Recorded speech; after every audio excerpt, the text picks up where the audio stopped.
Ostrich ریت اور پتھر کھاتا ہے اپنی خوراک کو ڈائجسٹ کرنے کے لیے، تاکہ اس کے معدے میں جا کر خوراک کا سخت حصہ ریت اور پتھروں کے ساتھ مل جائے اور اس کی خوراک ڈائجسٹ ہو جائے۔ اس یونیک برڈ کے پاس ایک سے زیادہ سٹمک ہوتے ہیں اور بہت لمبی انٹسٹائن ہوتی ہے جو اس کی ہر سخت خوراک کو ڈائجسٹ کر دیتی ہے۔ اس کا پہلا سٹمک گال بلیڈر کی طرح کام کرتا ہے اور دوسرا کھانے کو ڈائجسٹ کرنے کا کام کرتا ہے۔ اس کی خوراک کو ڈائجسٹ ہونے میں 36 آور لگتے ہیں۔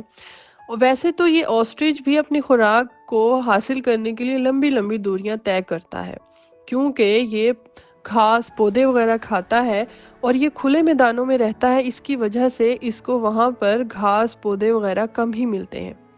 تو یہ اپنے یورین اور سٹول کے معاملے میں باقی پرندوں سے ڈیفرنٹ ہوتے ہیں، کیونکہ باقی پرندے اپنا سٹول اور یورین ایک ساتھ ہی پاس کرتے ہیں، مگر آسٹرچ سٹول اور یورین الگ الگ پاس کرتا ہے۔ آسٹرچ ہمیشہ گروپ کی صورت میں رہتا ہے۔ ان کے گروپ میں 10 یا 100 سے زیادہ آسٹرچ ہوتے ہیں، لیکن اگر یہ چھوٹے گروپ میں رہے تو ایک گروپ میں 10 یا 12 آسٹرچ ہوتے ہیں۔ اس چھوٹے گروپ میں ایک میل اور باقی فیمیل ہوتی ہیں، اور اپنے گروپ میں زیادہ سے زیادہ فیمیل رکھنے کے لیے یہ پرسکون رہنے والا پرندہ اکثر دوسرے اڈلٹ آسٹرچ سے لڑتا نظر آتا ہے۔ آسٹرچ کے گروپ میں ایک اڈلٹ میل اور فیمیل کپل ہوتا ہے جن کو الفا کپل کہا جاتا ہے۔ یہ پورے گروپ کے لیڈر ہوتے ہیں، مگر زیادہ تر رائٹ فیمیل کے پاس ہوتے ہیں جو اس تمام علاقے اور اپنی فیمیل کے پاس کسی اور آسٹرچ اور جانور کو نہیں آنے دیتے، اسی لیے اس دوران یہ بہت زیادہ غصیلا ہو جاتا ہے۔ اسی سیزن میں یہ بہت مختلف آوازیں نکالتا ہے جو باقی آسٹرچ اور جانوروں کو خبردار کرنے کے لیے ہوتی ہیں اور اپنی فیمیل کو اٹریکٹ کرنے کے لیے بھی ہوتی ہیں۔ میٹنگ کے بعد انڈے دینے کے لیے جگہ کی سلیکشن بھی الفا فیمیل کرتی ہے اور اپنا انڈا بھی دینے کے لیے گھونسلہ بھی الفا فیمیل ہی بناتی ہے۔ ان میں حیران کن بات یہ ہے کہ تمام گروپ کی فیمیل ایک ہی گھونسلے میں انڈا دیتی ہیں۔ ان کا گھونسلہ نرم مٹی سے بنائے ہوئے گھڑا ہوتا ہے۔ آسٹرچ اپنے پنجوں سے گہرے گڑھے کو تیار کرتی ہیں۔ الفا فیمیل ہی کے پاس رائٹ ہوتا ہے کہ یہ سب سے زیادہ انڈے دے سکتی ہے، اور اسی کے پاس رائٹ ہوتا ہے کہ یہ باقی تمام فیمیل کو اپنے گھونسلے میں انڈا دینے کی اجازت دے، یعنی کہ اسی الفا فیمیل کے گھونسلے میں ہی باقی تمام فیمیل ہی انڈا دے سکتی ہیں۔ پورا گروپ ایک گھونسلے میں انڈا دینے کے بعد گروپ کی الفا فیمیل ہی ان انڈوں کی دیکھ بھال کرتی ہے، اور حیران کن بات یہ ہے کہ الفا فیمیل ہی ان انڈوں پر بیٹھتی ہے۔ باقی گروپ کی تمام فیمیل انڈا دینے کے بعد گروپ کو چھوڑ سکتی ہیں اور گروپ سے جا سکتی ہیں۔ انڈا دینے کے بعد الفا کپل یعنی میل اور فیمیل دونوں مل کر ان انڈوں کی حفاظت کرتے ہیں اور ان انڈوں پر باری باری بیٹھتے ہیں۔ الفا میل اور فیمیل ہمیشہ ساتھ رہتے ہیں اور مل کر انڈوں کی حفاظت کرتے ہیں۔ ان میں ایک اور حیران کن بات یہ ہے کہ الفا فیمیل کے گھونسلے میں اس کے اپنے انڈے اس کے گھونسلے میں درمیان میں پڑے ہوتے ہیں، جبکہ باقی فیمیلز کے انڈے الگ اور باہر کی طرف ہوتے ہیں۔ الفا فیمیل میٹنگ سیزن میں 7 سے 10 انڈے دیتی ہے، اور وہاں باقی گروپ کی فیمیلز کو اس سے کم انڈے دینے کی اجازت ہوتی ہے۔ میٹنگ سیزن کے دوران فیمیل آسٹرچ ہر 2 دن بعد ایک انڈا دیتی ہے۔ کئی بار انڈوں کی تعداد 60 سے 100 تک ہو جاتی ہے، کیونکہ گروپ میں فیمیلز کی تعداد بھی زیادہ ہوتی ہے۔ اتنے سارے انڈوں پر ایک الفا فیمیل تو نہیں بیٹھ سکتی، کیونکہ آسٹرچ میں رول ہے کہ گروپ کی لیڈر یعنی کہ الفا فیمیل ہی انڈوں پر بیٹھ سکتی ہے۔ اسی لیے الفا فیمیل تو صرف ایک ٹائم میں 20 انڈوں پر بیٹھتی ہے، اسی لیے ایکسٹرا انڈوں کو ہمیشہ ضائع کر دیا جاتا ہے، ان کو باہر کی طرف پھینک دیا جاتا ہے۔ ایسے میں وہ انڈے شکاریوں کے ہاتھ لگ جاتے ہیں، اور کئی بار تو آسٹرچ ان کو خود ہی توڑ کر کھا جاتے ہیں۔ اپنی انڈوں کی حفاظت الفا کپل مل کر کرتا ہے، اور زیادہ تر فیمیل اپنے انڈوں کی حفاظت کرتی ہے، اسی لیے سارے انڈوں پر اپنے انڈوں کو پہچان کر ان کو درمیان میں رکھتی ہے اور ان پر بیٹھتی ہے۔ الفا فیمیل ان سارے انڈوں میں یعنی کہ 20 انڈوں میں سے اپنے انڈوں کو پہچان لیتی ہے اور اپنے انڈوں پر خاص توجہ دیتی ہے۔ ویسے تو وہ 20 انڈوں پر بیٹھتی ہے اور ان کا خیال رکھتی ہے، لیکن باقی انڈوں میں سے یعنی کہ باقی 20 انڈوں میں سے اپنے انڈوں پر خاص توجہ دیتی ہے اور ان کے اوپر خاص نظر ہوتی ہے اس کی۔ آسٹرچ کا ایک انڈا 150 سینٹی میٹر لمبا ہوتا ہے اور اس کا وزن تقریباً 1.5 کلو گرام تک ہوتا ہے۔ یہ تقریباً 24 مرغیوں کے انڈوں کے برابر ہوتا ہے، یعنی کہ ایک مرغی کے 24 انڈوں کے برابر آسٹرچ کا ایک انڈا ہوتا ہے، اسی لیے دنیا کا سب سے بڑا انڈا ہوتا ہے۔ ویسے تو آسٹرچ کا انڈا اس کے سائز سے بہت چھوٹا ہوتا ہے، لیکن یہ پھر بھی دنیا میں باقی تمام پرندوں سے بڑا انڈا ہوتا ہے۔ انڈوں سے بچے 42 سے 46 دنوں کے بعد نکلتے ہیں۔ اس دوران انڈوں کی دیکھ بھال میل فیمیل الفا مل کر کرتے ہیں۔ رات کے اندھیرے میں میل انڈوں پر بیٹھتا ہے، کیونکہ رات کے ٹائم میل آسٹرچ کے پر کالے ہوتے ہیں، جس کی وجہ سے شکاری ان کو دیکھ نہیں سکتے اور ان کو حفاظت سے اپنے انڈوں کو رکھنے میں کامیاب ہو جاتے ہیں۔ اس دوران الفا فیمیل ساری رات کھانا کھاتی ہے اور صبح اپنی جگہ واپس آ جاتی ہے۔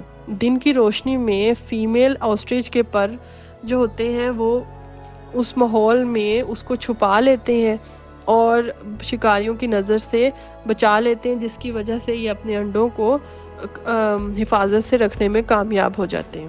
اس ٹائم سارا دن میل اپنا پیٹ بھرتا ہے اور رات کو پھر سے اپنی ڈیوٹی پر واپس آ جاتا ہے۔